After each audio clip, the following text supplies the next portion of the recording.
செய்திகள் தொடர்கின்றன. அமெரிக்காவில் ஏற்பட்ட கடுமையான சூறாவளியால் மிசோரி, கன்சாஸ் உள்பட 6 மாநிலங்கள் பலத்த சேதமடைந்துள்ளன.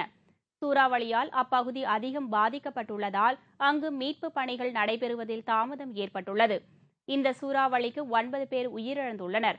பலர் படுகாயமடைந்து சிகிச்சைக்காக மருத்துவமனையில் அனுமதிக்கப்பட்டுள்ளனர். இந்த சூறாவளிக்கு அங்குள்ள பல வீடுகள் சேதமடைந்துள்ளன. சாலையோரம் இருந்த மரங்கள், மின் கம்பங்கள் ஆகியவை சாய்ந்தன. இதனால் மின் விநியோகம் கடுமையாக பாதிக்கப்பட்டுள்ளது. உயிரிழப்பு அதிகரிக்கக்கூடும் என அஞ்சப்படுகிறது. மேலும் மற்றொரு புயல் தாக்கக்கூடும் என்று அந்நாட்டு வானிலை ஆராய்ச்சி நிலையம் தெரிவித்துள்ளது. கடந்த ஆண்டு அமெரிக்காவில் ஏற்பட்ட சூறாவளியில் 550 பேர் உயிரிழந்தது குறிப்பிடத்தக்கது. அமெரிக்காவில் உள்ள பெரிய கார்ப்பரேட் நிறுவனங்களின் செயல்பாடுகளுக்கு எதிர்ப்பு தெரிவித்து நியூயார்க்கில் பங்கு சந்தை அமைந்துள்ள பகுதியில் மக்கள் போராட்டத்தில் ஈடுபட்டனர்.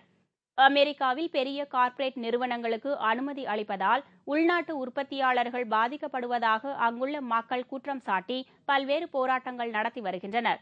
அவ்வப்போது நியூயார்க்கில் பங்கு சந்தை பகுதியில் மக்கள் ஆர்ப்பாட்டங்களிலும் ஈடுபட்டு வருகின்றனர்.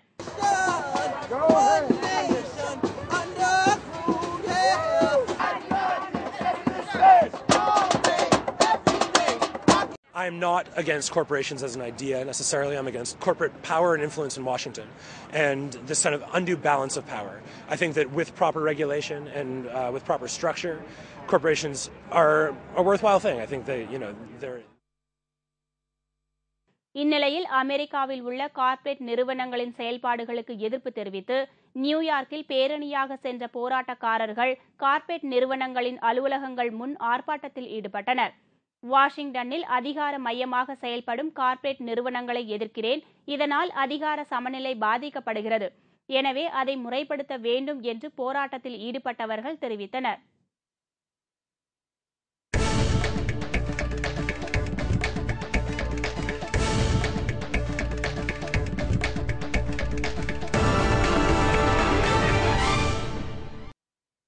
துபாய் ஓபன் டென்னிஸ் காலிறுதிப் போட்டியில் முதல் நிலை வீரரான ரோஜர் ஃபெடரர் பெலிசியானோவை நேர் செட்டில் தோற்கடித்து அரையிறுதிப் போட்டிக்கு தகுதி பெற்றார்.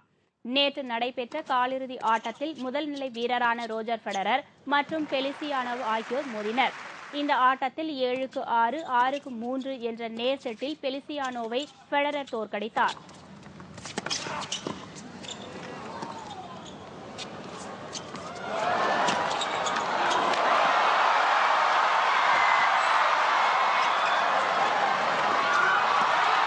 இந்த வெற்றியின் மூலம் அரையிறுதி ஆட்டத்தில் மிகேலி யோசனியை ஃபெடரர் சந்திக்க உள்ளார்.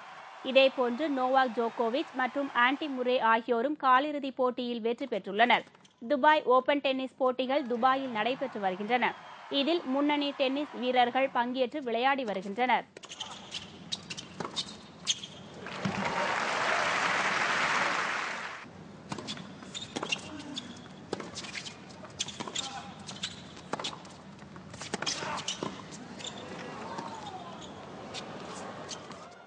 இத்துடன் செய்திகள் நிறைவடைகின்றன.